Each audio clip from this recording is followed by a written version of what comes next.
Ma question fait écho à votre dernière remarque là. En fait, on a vraiment parlé d'enjeux très très macro et c'est super intéressant. Merci beaucoup. Nous, dans nos PME, en fait, la question qui se pose, c'est, en fait, nous, qu'est-ce qu'on peut faire? Alors, j'ai bien compris le sujet de l'épargne qu'on pourrait réorienter. Ça, c'est à titre personnel, mais voilà, si on veut transformer nos PME aujourd'hui, on fait quelques millions d'euros de chiffre d'affaires. On veut contribuer à la biodiversité, mais aussi il y a un sujet d'équilibre avec le social, avec nos employés, avec bon voilà. Et donc la question c'est concrètement qu'est-ce qu'on peut faire? D'abord, je n'ai pas la recette miracle, hein, et la situation et la solution, elle est évidemment individuelle à chaque niveau de chaque entreprise.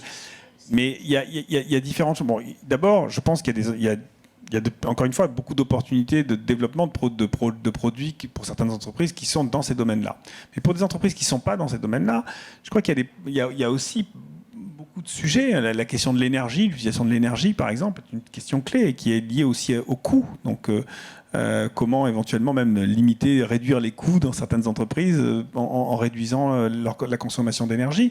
Il y a toute la question des déchets aujourd'hui, qui est une question extrêmement vaste aussi. Il y a beaucoup d'entreprises qui produisent énormément de déchets, qui les gèrent plus ou moins bien, plus ou moins mal. Et ça peut entraîner des modifications, y compris souvent vertueuses dans les chaînes de valeur des entreprises. Quand on commence à regarder la production de l'entreprise avec ces angles-là, quelquefois ça permet aussi de repenser les modèles de production et de les améliorer.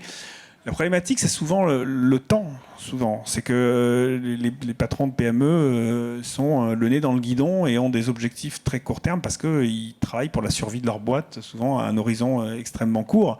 Et donc, dégager du temps pour repenser les choses et repenser le business de l'entreprise à travers ces axes-là, énergie, utilisation de l'eau, traitement des déchets, et éventuellement innovation permettant d'intégrer des sujets environnementaux et sociaux, ça nécessite de l'accompagnement. Et bon, il commence à y avoir de plus en plus aussi de structures, de conseils publics ou privés, hein, d'ailleurs, qui aident les entreprises. Je crois qu'il y a aussi l'intérêt de travailler en réseau. Je discutais hier avec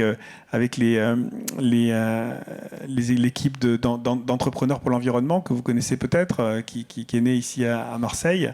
Et qui crée simplement du réseau, c'est-à-dire qui permet aux patrons de PME de parler les uns avec les autres, parce qu'il y a peut-être des idées qui ont été mises en place dans une entreprise et qui pourraient l'être dans l'autre.